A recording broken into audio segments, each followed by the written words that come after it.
Bonjour, donc aujourd'hui nous allons vous parler de la classe des amphibiens. En moyenne, les amphibiens mesurent de 5 à 15 cm, mais ça peut vraiment varier. Pour ce qui est du mode de reproduction des amphibiens, en fait, les mâles attirent les femelles avec leur chant, tout comme les oiseaux en fait. Puis la plupart des amphibiens sont ovipores, donc les femelles pondent leurs œufs dans l'eau ou dans des endroits très humides. Pour accoupler, le mâle va se poser sur le dos de la femelle et l'entourer avec ses pattes, ce qui s'appelle l'amplexus. Ensuite, le mâle va relâcher son sperme sur les œufs pour les féconder, puis créer une protection gélatineuse qui gonfle au contact de l'eau. Ensuite, à la naissance, va naître des larves strictement aquatiques, comme des têtards. Ensuite, il va y avoir métamorphose, où est-ce qu'il va y avoir la transition de l'eau à la terre et des modifications physiques, physiologiques.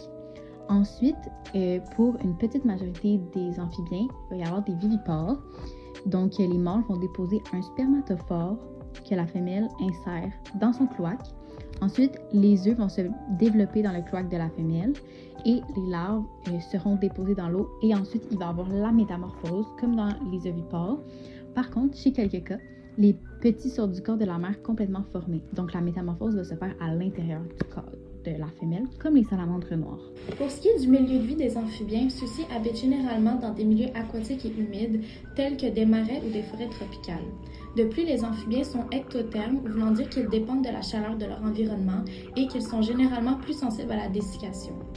Les amphibiens sont présents sur toute grande masse terrestre, sauf le Groenland et l'Antarctique. En effet, on compte 46 espèces d'amphibiens au Canada, plus précisément 21 au Québec. Ils sont divisés en deux ordres, les anoures comptant 11 espèces et les urodèles comptant 10 espèces. Et en ce qui concerne le mode de nutrition des amphibiens, ce sont des animaux hétérotrophes, c'est-à-dire qu'ils se nourrissent de matières organiques déjà existantes. Lors du stade larvaire, les têtards sont majoritairement herbivores. Dû à leur milieu de vie aquatique, ils vont se nourrir principalement d'algues ou alors de débris aquatiques. Cependant, certains têtards sont carnivores et se nourrissent de plus petits têtards ou alors de petits poissons. Finalement, à maturité, les amphibiens sont carnivores et leur alimentation vont se constituer principalement de petits vers, araignées, chenilles et autres petits pois qui bougent lentement. Les amphibiens sont divisés en trois ordres. Premièrement, on a les urodèles qui, eux, ont une queue, comme par exemple les salamandres. Ces amphibiens se déplacent en se dandinant d'un côté à l'autre.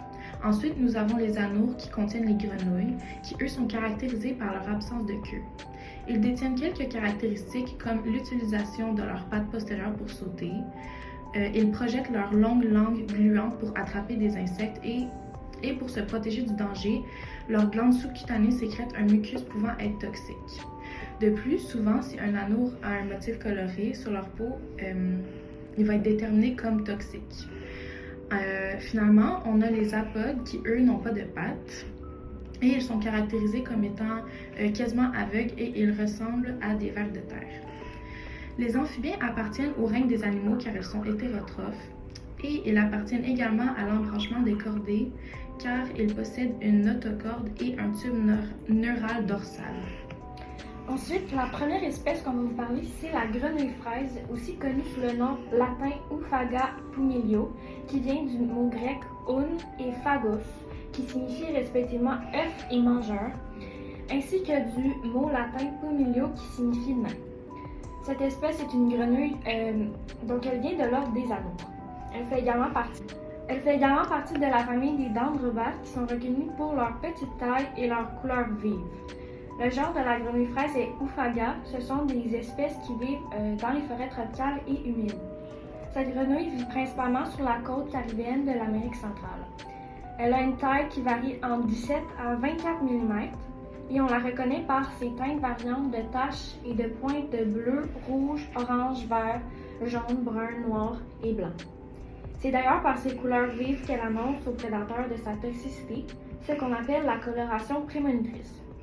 La toxine de la grenouille fraise est présente sous forme de mucus sécrété lors d'un stress majeur par les glandes sous-cutanées. Son poison recouvre alors l'entièreté de sa peau. La toxine qu'elle dégage vient de son alimentation, car en captivité, celles-ci perdront leur toxicité après quelques années. La deuxième espèce que nous avons choisi de présenter est la salamandre noire. Sa taille est d'environ de 13 à 16 cm. Elle est de l'ordre des Urodèles, de la famille des Salamandridae. Le genre est Salamandra et l'espèce Salamandra atra. C'est une espèce qui vit en montagne, dans les zones rocheuses et de forêt, surtout en Europe, comme dans les Alpes. Ensuite, sa morphologie, elle est entièrement noire pour absorber la chaleur, puis elle a une peau lisse et brillante. Sa peau est aussi recouverte de glandes sécrétant des toxines pour se défendre contre les prédateurs. Puis elle possède aussi des glandes parothéides derrière les yeux qui produit une substance toxique. Puis pour le mode de reproduction, comme on a mentionné plus tôt, les salamandres noires sont vivipares et les petits sortent du corps de la mère déjà formés car la métamorphose a eu lieu à l'intérieur du corps de la femelle. Donc, pour terminer, voici un petit fait intéressant à propos des amphibiens. Donc, depuis longtemps, les peuples d'Amazonie utilisent les poisons retrouvés sur la peau des anoures pour enduire leur pointe de flèche. Merci beaucoup pour votre écoute. Au revoir.